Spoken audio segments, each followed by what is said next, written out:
নিশা ডেকা ল'ৰা ছোৱালীৰ উদ্ভণ্ডালি নচলি ভজন কীৰ্তন চলিব নেকি?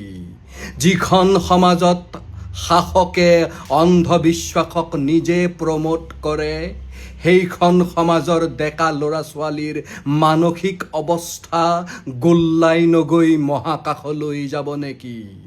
যি ঠাইৰ মানুহে ৰাজহুৱা সম্পত্তি বিক্ৰী কৰি শেষ হ'লে স্বাভিমান বিক্ৰী কৰিবলৈ কুণ্ঠাবোধ নকৰে, সেই ঠাইৰ ছোৱালীয়ে দেহ বিক্ৰী নকৰি বিক্ৰী কৰিবলৈ কিবা থাকিল জানো?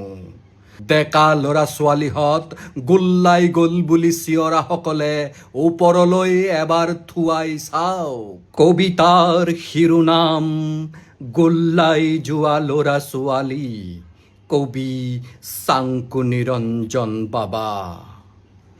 ডেকা ল'ৰা ছোৱালীবোৰ যে গোল্লাই যায় কিয়? এবাৰ ভাবি চাইছেনে? আচলতে ল'ৰা ছোৱালীবোৰ পিছত গোল্লাই যায়, তাৰ আগতে গোল্লাই যায় সমাজ, গোল্লাই যায় সমাজৰ বৰমূৰীয়া। সমাজখন এটা মাছৰ দৰে। মাছৰ যেনেকৈ প্ৰথমে মূৰটো পচে, তেনেকৈ সমাজ পিৰামিডৰ ওপৰত থকাসকল প্ৰথমে গোল্লাই যায়। কিন্তু তেওঁলোকে এটা আৱৰণৰ আঁৰত লুকাবলৈ শিকি যায়। ডেকা ল'ৰা ছোৱালীবোৰৰ সেয়া শিকাৰ বয়স নহয়। তথাপিও কিছুমান মাক বাপেকে সেইবোৰ ঢাকি গোল্লাই যোৱা ল'ৰা ছোৱালীৰ দৌৰি থকা, চুইমিং কৰি থকা বা পঢ়ি থকা ফটো ভিডিঅ' শ্বেয়াৰ কৰে। কিন্তু যিমান ঢাকিলেও হাগিলেতো গোন্ধাবই, সেয়ে সিহঁত ধৰা পৰি যায়।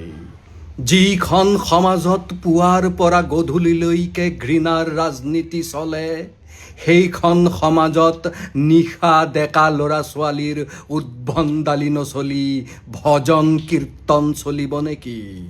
যিখন সমাজত শাসকে অন্ধবিশ্বাসক নিজে প্ৰমোট কৰে, সেইখন সমাজৰ ডেকা ল'ৰা ছোৱালীৰ মানসিক অৱস্থা গোল্লাই নগৈ মহাকাশলৈ যাব নেকি?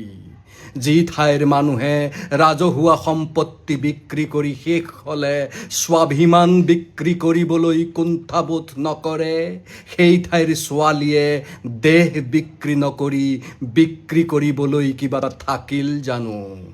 ডেকা ল'ৰা ছোৱালীহঁত গোল্লাই গ'ল বুলি চিঞৰাসকলে ওপৰলৈ এবাৰ থুৱাই চাওক।